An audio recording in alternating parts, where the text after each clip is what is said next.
Hey guys, it's Udi, and this is part 2 of SSD5, Steven Slate Drums 5. There are a couple of things that I wanted to show you that I didn't cover in the first video. And the first one is show you how to import your own samples. And the other one, I'll just go over quickly. I'll show you how I connect my eDrum, my Alesis Crimson 2 kit to and use it with Steven Slate drums. So let's get started by just going over some of the things that we covered in the first one, just for a quick review. So when you start off, you select a construct kit and you have two options here. You see we're in instruments and I can go to samples. Let's stay at instruments. Then you select whichever kit you want. When you double click that, then you'll see all the instruments load.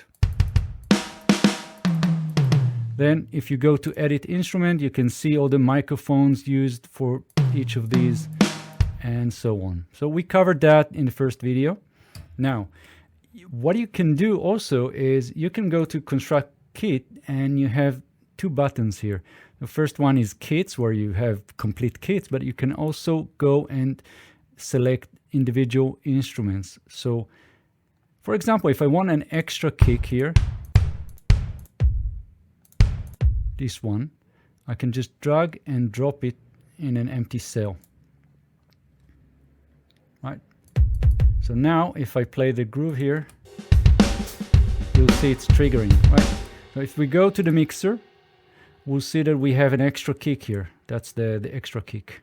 So that's pretty basic, and you can actually go and clear kit and construct your own, your own custom kit and save it by clicking Save Kit, right? And that's pretty straightforward. But what you can also do, you can go to go to Construct Kit and go to Samples.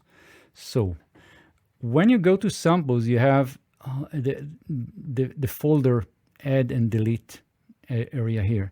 So I have all kinds of folders already mapped, and if we go to this one last folder here, you see that I have just the regular sample library that I have. It's an 808 from Wave Alchemy, and I can take, for example, I can take like an 808 kick and drag it over into one of these cells, right? So here you go. And I can also select something else. Let's take also a snare.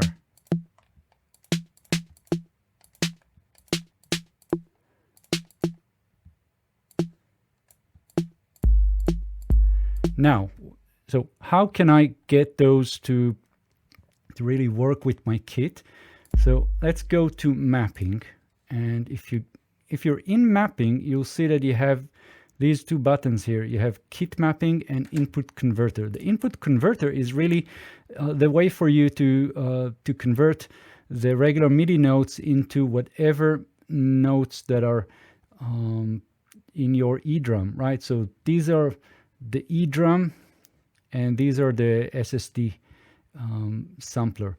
And you can have presets here. So I'm using Alesis Strike because I couldn't find the Alesis Crimson, but that works fine for me. But if you go to the kit mapping, then you'll see all the kit instruments, and they're all mapped to MIDI notes. And my two samples are right here at the bottom.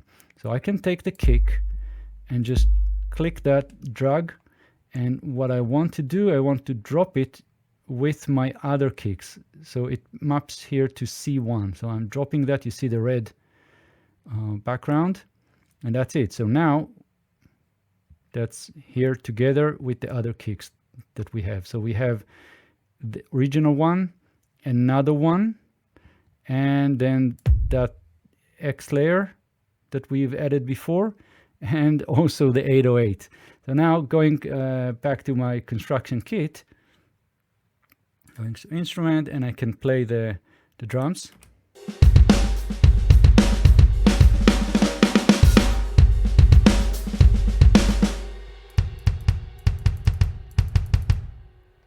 Right, so that's the basic idea. If I go to the mixer, then let's have a look here, and you can see that I have my 808 snare and kick here. That's the snare, that's the kick, and you can see it in action, right? So I didn't really map the snare, so it doesn't matter. But anyway, you get the idea. Right, pretty simple. So that's the way for us to add our own samples and spice up the pre-configured kits, and then obviously we can go and save that kit. And now one thing that we need to remember is that the original kits were constructed with a lot of mics and different velocities and so on, so they're more detailed. And if we're building our own kit, from scratch, we don't have that ability to map those velocities and everything else. So take that into account. But still, it's very useful. So that's the first thing that I wanted to show you. And then the other thing that I wanted to show you is how I use my eDrums. So what is important to know is that when you're playing the eDrum, you're actually triggering MIDI notes, and those MIDI note needs to be mapped to the correct the correct instrument in SSD5. So if I go to the input converter, then that represents my eDrum. So my eDrum is pretty standard. It's nothing special. But if we, I had some issues with my hi-hat. All right, so that was a problem for me. But each eDrum has can have different mappings. So take that into account.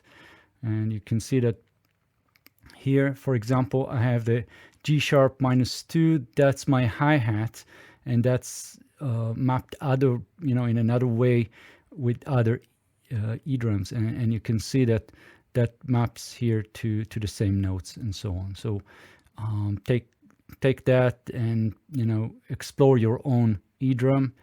Now, if I go to here, I'm in Cubase, so what I can do, I can go to Midi Inserts, and I can have a Midi Monitor. So a Midi Monitor is really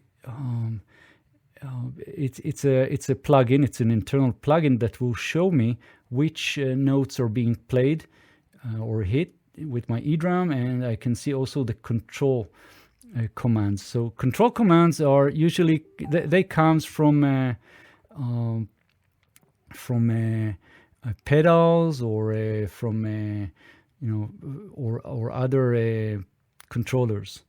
So let me show you something. I'm now hitting let's say the my snare.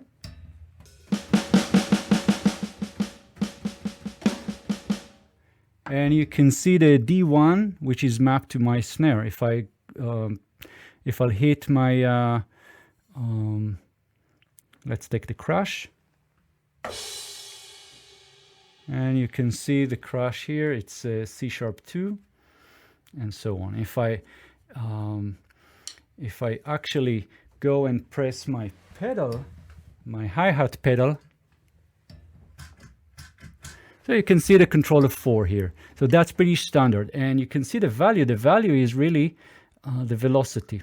It is then translated to the velocity. So this is pretty important because we want to have different velocities, or for example, that can be used to control the opening and closing of the hi-hat, like a real pedal. So that is it, and let me switch now to the actual kit here, and I'll show you how it looks when you're actually playing here.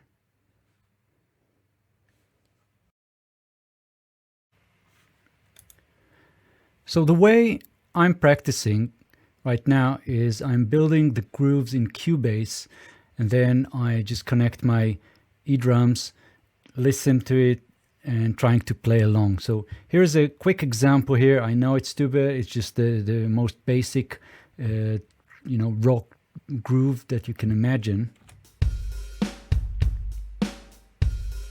Right, so one thing important is to note that we have here my hi-hat, and if you look at the hi-hat, then you'll see that it's basically sounds open for these couple of notes.